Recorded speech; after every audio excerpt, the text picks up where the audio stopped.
তো আমাদের এই ছাপড়ি জিতুদার মশলাদার ক্রিঞ্জ সিনেমা বাবু সোনার প্রমোশনের জন্য এসেছিল একটা ইউটিউব চ্যানেলে সিটি সিনেমা বলে। তো সেখানে সে একটা প্রমোশনের জন্য এসেছিল আর কি ইন্টারভিউ দিতে। সেখানে বলেছে খাদানকে নাকি গোটা ইন্ডাস্ট্রি সাপোর্ট করেছে, মানে ইন্ডাস্ট্রি সবাই সাপোর্ট করেছে বলে খাদান আজকে ব্লকবাস্টার হয়েছে। দেবদা যদি সব সিনেমাকে একটু করে সাপোর্ট করতো তাহলে ইন্ডাস্ট্রি আরও এগিয়ে যেত। দেবদা আমার সিনেমাকে সাপোর্ট করে না, এরকম কিছু একটা বলেছে। যাই হোক, এটা না প্রোডাকশন হাউস থেকে শেখানো হয়, প্রোডাকশন হাউস থেকে বলে আর কি যে আরে জিতুদা, আরে তুমি তো ইন্টারভিউ দিতে যাচ্ছ, ঠিক আছে তুমি ইন্টারভিউ দিতে যাচ্ছ যাও, দেখো আমাদের বাবু সোনা সিনেমাটা নিয়ে সেরকম কোনো হাইপ নেই, ঠিক আছে, তো তুমি ইন্টারভিউতে ওই দেবকে নিয়ে কিছু একটা বলবে, খাদান নিয়ে কিছু একটা বলবে, নেগেটিভিটি চালিয়ে দিবে। দেখো নেগেটিভিটি করলে এখন দর্শক আসবে, তুমি না খাদান নিয়ে কিছু একটা উল্টাপাল্টা আংবাং বকবে, যেরকমটা বনি বকে সেরকম একটা কিছু বকো তুমি। তো জিতুদা দেখেছে আচ্ছা ঠিক আছে চলো খাদান নিয়ে কিছু আংবাং বকি এবারে। তো সে আর কি এটা বলেছে যে খাদানকে নাকি ইন্ডাস্ট্রি সাপোর্ট করেছে। আরে ভাই, রাজ চক্রবর্তীর মতো একজন কমার্শিয়াল অ্যাকশন ডিরেক্টর, মানে যাকে সত্যি খুব রেসপেক্ট করতাম, ভালোবাসতাম, সে খাদানকে নিয়ে কতটা চাটাচাটি করেছিল, কতটা পেছনে লেগেছিল।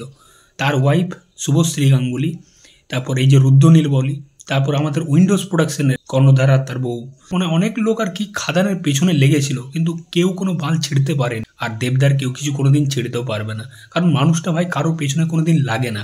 এই দেবজিৎকে নিয়ে খারাপ বলে না সত্যিই খারাপ লাগে। তারা কোনোদিন কারোকে নিয়ে নেগেটিভিটি ছড়ায়নি, কোনো কিছু বলেনি। তাদেরকে নিয়ে খারাপ বললে, নেগেটিভিটি ছড়ালে সত্যি খারাপ লাগে। এই যে জিতু কামাল মানে দেবকে নিয়ে যে খারাপ বলছে, এই যে খাদান নিয়ে একটা নেগেটিভিটি ছড়াচ্ছে, এই যে বলছে যে দেব কারোকে সাপোর্ট করে না, যদি সাপোর্ট করতো তাহলে ইন্ডাস্ট্রি এগিয়ে যেত।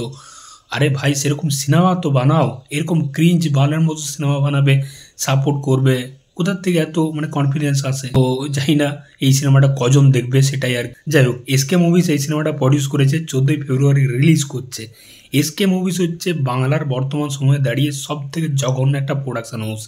তারা সব থেকে ক্রিঞ্জ সেই 2006-2008 সালেই আটকে আছে। তাদের যেসব সিনেমাগুলো আসছে, 18খানা সিনেমা তারা শুটিং করে রেখে দিয়েছে, কোনো জায়গায় বিক্রি হচ্ছে না। এবার সিনেমা হলে রিলিজ করছে আর কি একের পর এক, 2025 সবগুলো রিলিজ করবে, আর আমাদেরকে সবগুলো আর কি দেখতে হবে। যাই হোক, দেখবো না যদিও। তার মধ্যে একটা হচ্ছে বাবু সোনা, যেটাতে জিতু কামাল এবং শ্রাবন্তী রয়েছে। এবং জিতু কামাল এই সিনেমাটা কীভাবে যে স্ক্রিপ্টটা চুজ করলো আমি সেটাই ভাবছি। জিতু কামাল আমার না খুব ভালো লাগতো জিতু কামালকে। সে যখন অপরাজিত সিনেমাটা করেছিল, সত্যজিৎ রায়ের বায়োপিক, দুর্দান্ত অভিনয় করেছিল। আমার মনে হয়েছিল যে এই ছেলেটা কিন্তু অনেক দূর যাবে। তারপর জিতের সঙ্গে যখন মানুষ সিনেমাটা করলো, মানুষের তার যে ক্যারেক্টারটা আমার কিন্তু ব্যাপক লেগেছিল। সিনেমাটা একদম খাজা সিনেমা ছিল, কিন্তু তার ক্যারেক্টারটা খুব ভালো ছিল, অভিনয়টা খুব ভালো করেছিল। কিন্তু কি করে এই স্ক্রিপ্টটা চুজ করলাম তো সেটাই ভাবছি। এত ক্রিঞ্জ খাজা জঘন্য একটা মানে গল্পের সিনেমা, এবং ট্রেলারটা এত খারাপ লাগছে, মানে শেষ পর্যন্ত দেখতে পাচ্ছি না। এবং যেসব ডায়লগ, উফ, শ্রাবন্তীর সাথে আবার জিতু কামাল, ভাবা যায় মানে একদম ম্যাচ করছে না, মা ছেলে লাগছে। কি বলবো আর কি, একটা ইন্টারভিউতে আবার জিতু কামাল বলছে এই সিনেমার যা কমেডি, যদি দর্শক না হাসে আমি সিনেমা করা ছেড়ে দেবো। মানে এত কনফিডেন্স পায় কোথার থেকে, সেই কোন দিক থেকে এই কমেডিটা বুঝতে পারলো ভাই। আমি তো ট্রেলার দেখে একটা সেকেন্ডের জন্য আমার কমেডি লাগেনি, বরং জঘন্য লাগছে। জিতু কামালকে কমেডি মানায় না, তাকে সিরিয়াস রোলেই ভালো মানায়। তো জানি না, এইসব কথাগুলো এখন বলে দেয়, আবার 5 বছর পর সে ভাবে যে আমি কি ভুলটা করেছিলাম। দেবদা যখন জিতু কামালের অপরাজিতের সিনেমাটা এসেছিল তখন টুইট করেছিল, যখন সে ইন্ডাস্ট্রিতে প্রথম ছিল। এমনকি প্রত্যেক সিনেমাকে দেবদা সাপোর্ট করে। এবার তুমি যদি তাকে সাপোর্ট করো তবে না সে করবে। তুমি খাদান নিয়ে কটা পোস্ট করেছো? আমার মনে হয় একটাই পোস্ট করেছিল জিতু কামাল, যেটা দেব শেয়ারও করেছিল, থ্যাংক ইউ জানিয়েছিল।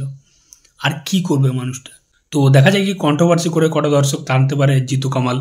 তো চললাম, আবার দেখা হচ্ছে পরের ভিডিওতে। তোমাদের মতামত অবশ্যই জানিও, এবং চ্যানেলটায় নতুন হয়ে থাকলে সাবস্ক্রাইব করে যাবো। চলো।